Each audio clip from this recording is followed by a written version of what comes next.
Today, we're diving into the P. Diddy trial that's currently grabbing headlines. Sean P. Diddy Combs is facing serious charges, racketeering, sex trafficking, and abuse, and it's all going down in New York. The case is expected to last up to 2 months, and the stakes are high. If convicted, he could face 15 years to life in prison. What's the trial about? Combs is accused of running a criminal enterprise for years, using his fame to coerce women into sex trafficking. The allegations include drug-fueled sex parties where he allegedly filmed and abused women. Prosecutors claim he ran a sex trafficking ring, using drugs, intimidation, and control to exploit victims, some of whom were aspiring models and singers. One of the most important witnesses? His ex-girlfriend, Cassie Ventura, who has also accused him of abuse. She's suing him for similar reasons, and her testimony could be crucial.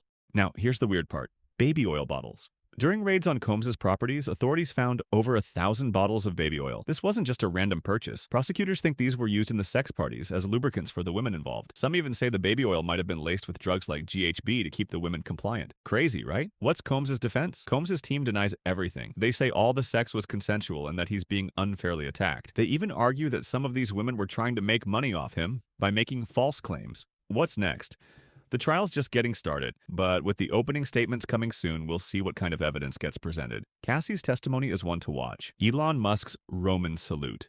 On January 20th, Elon Musk found himself at the center of a misunderstanding when he made a gesture that some people thought was a Nazi salute. While giving a speech, Musk extended his arm in what appeared to be a Roman salute, leading some online to think he was endorsing fascism. Musk's gesture sparked outrage, with many accusing him of doing a Hitler salute, but Musk quickly explained that it was a misunderstanding, saying the gesture was just a show of enthusiasm and not politically charged. The Anti-Defamation League weighed in, saying it was an innocent mistake, but the damage was already done. The internet jumped on it, and soon memes flooded social media. People photoshopped Musk into historical footage, calling it the SpaceX salute, or joking about him becoming the next dictator. Musk himself embraced the attention, saying, "I have become a meme," and even joked about it online. The controversy did have some impact on Musk's business. Tesla's stock took a hit, with shares dropping as investors worried about the PR backlash. Some Tesla owners even expressed outrage and threatened to sell their cars. However, the market quickly bounced back. Cenat and the emotional stylist. Meme explained. You've probably seen people joking that Cenat has an emotional stylist. It's a viral meme, and to be clear, it's totally a joke. But it's caught on for a reason. The meme humorously suggests that someone backstage is literally coaching Kai on how to react during his streams, like a stylist picking out outfits. The emotional stylist meme started around January 2025. During one of his streams, Kai had a dramatic reaction to hearing his voice in a Central C song, and fans started joking that his reactions were too perfect, like someone was guiding him behind the scenes. This led to the idea that Kai must have an emotional stylist managing his reactions. By May 2025, the meme really blew up, especially on TikTok. Creators started making funny skits where they pretend to be Kai's stylist backstage, giving him cues like, "All right, now act surprised," or "Time for the fake cry." So why did this meme catch on?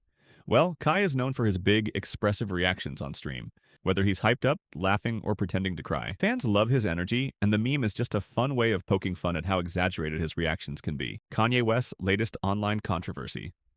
Kanye West, now is back in the news for all the wrong reasons.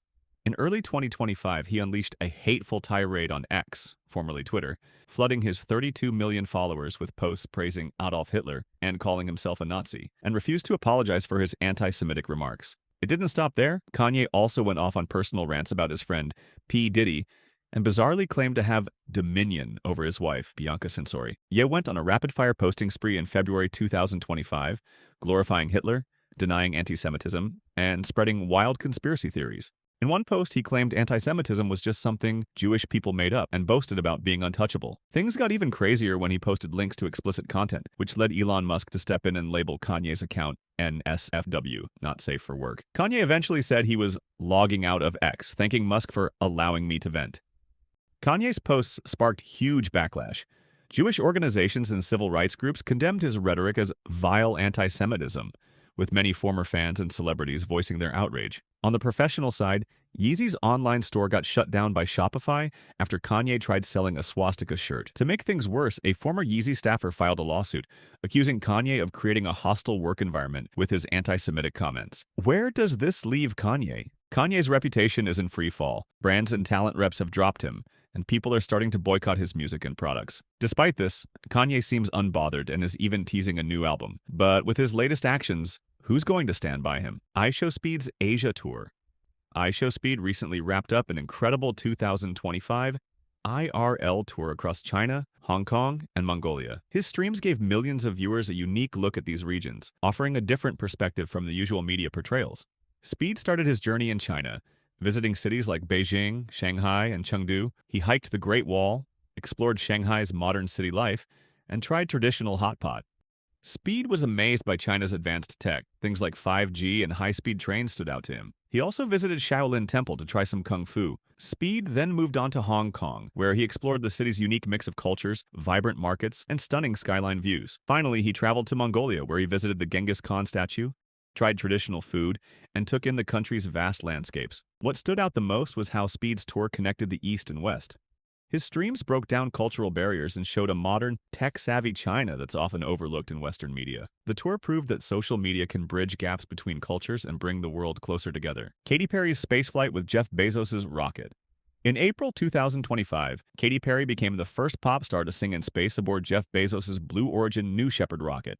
The mission, NS-31, included an all-female crew and lasted just 11 minutes, taking them above 62 miles into space. Perry performed What a Wonderful World while weightless, making it a historic moment in space tourism. But it wasn't all praise. The flight was celebrated as a groundbreaking achievement for female representation in space, with many fans cheering on Perry. However, the trip also faced criticism. Critics questioned the environmental impact of space tourism, particularly the CO2 emissions generated by Jeff Bezos' rockets. A single launch of the rocket produces an estimated 2.5 million pounds of CO2 into the atmosphere, which is roughly the same as driving 2.3 million miles in a car. This raised concerns about the long-term effects on the environment, especially at a time when climate change is a growing global issue.